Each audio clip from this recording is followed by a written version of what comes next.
തദ്ദേശപൂരിൽ വോട്ടെല്ലാം യന്ത്രത്തിൽ ഭദ്രമായതോടെ മുന്നണികൾക്കിനി കണക്കുകൂട്ടലിന്റെ സമയം. എല്ലാവരും തികഞ്ഞ വിജയപ്രതീക്ഷയിൽ തന്നെയാണ് ഉള്ളത്. നില ഭദ്രമെന്നാണ് LDF വിലയിരുത്തൽ. 2010 സമാനമായ തിരിച്ചുവരവാണ് UDF പ്രതീക്ഷ. അത്ഭുതത്തിന് കാത്തിരിക്കൂവെന്ന് BJPയും ആത്മവിശ്വാസത്തിലാണ്. തൃശൂർ കോർപ്പറേഷനിലെ ജനവിധി സംസ്ഥാന രാഷ്ട്രീയം തന്നെ ഉറ്റുനോക്കുകയാണ്. ലോക്സഭാ തെരഞ്ഞെടുപ്പിൽ സുരേഷ് ഗോപി നേടിയ വോട്ടിന്റെ ഗണിതശാസ്ത്രം തദ്ദേശ പോളിംഗിലും വായിച്ചെടുക്കുകയാണ് BJP നേതൃത്വം. അന്ന് സുരേഷ് ഗോപി 36 ഡിവിഷനുകളിലാണ് ലീഡ് ചെയ്തത്. എന്നാൽ കഴിഞ്ഞ കോർപ്പറേഷൻ ഭരണസമിതിയിൽ BJP വിജയിച്ച 6 സീറ്റുകളിൽ പോലും ശക്തമായ മത്സരം നടന്നിട്ടുണ്ടെന്നാണ് എതിരാളികളുടെ വിലയിരുത്തൽ. കഴിഞ്ഞ തവണത്തെ പ്രതികൂല സാഹചര്യത്തിലും ഭരണത്തിന് അടുത്തെത്താൻ കഴിഞ്ഞ UDF തൃശൂർ കോർപ്പറേഷൻ കൈവിട്ടുപോകാൻ കാരണമൊന്നും കാണുന്നില്ല. കോൺഗ്രസ് സംഘടനാ സംവിധാനം എണ്ണയിട്ട യന്ത്രം പോലെ പ്രവർത്തിച്ചുവെന്ന് നേതൃത്വം അവകാശപ്പെടുന്നു.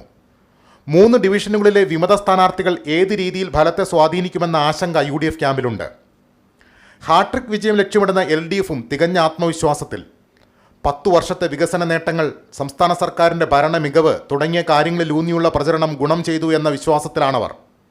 എന്നാൽ ഭരണത്തിന് നേതൃത്വം നൽകിയ മേയർ LDFുമായുള്ള കരാർ അവസാനിച്ചെന്ന് പ്രഖ്യാപിച്ച് താൽക്കാലിക വിശ്രമത്തിലേക്ക് പോയ സാഹചര്യവും നിലവിലുണ്ട്. 7 നഗരസഭകളിൽ 5 എണ്ണവും ഭരിക്കുന്ന LDFന് ആ ആധിപത്യം നിലനിർത്താനാകില്ലെന്ന് UDF പറയുന്നു. ചാലക്കുടിക്കും ഇരിങ്ങാലക്കുടയ്ക്കും അപ്പുറത്തേക്ക് അവരുടെ പ്രതീക്ഷകൾ വളരുകയാണ്.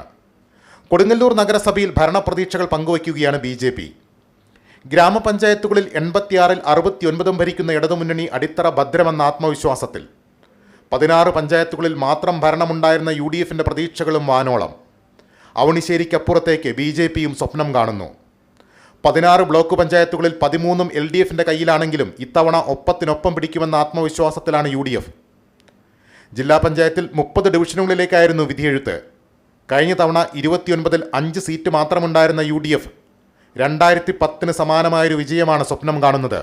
എന്നാൽ ജില്ലാ പഞ്ചായത്ത് ഫലം സംസ്ഥാന നിയമസഭാ തെരഞ്ഞെടുപ്പിനുള്ള രാഷ്ട്രീയ സൂചനയായി കാണുന്നതിനാൽ ശക്തരായ സ്ഥാനാർത്ഥികളെ രംഗത്തിറക്കിയാണ് LDF പൊരുതിയത്. സംഘടനാ കരുത്തിലൂടെ നടത്തിയ പ്രചരണം ഗുണം ചെയ്തു എന്ന് തന്നെയാണ് അവരുടെ വിലയിരുത്തൽ.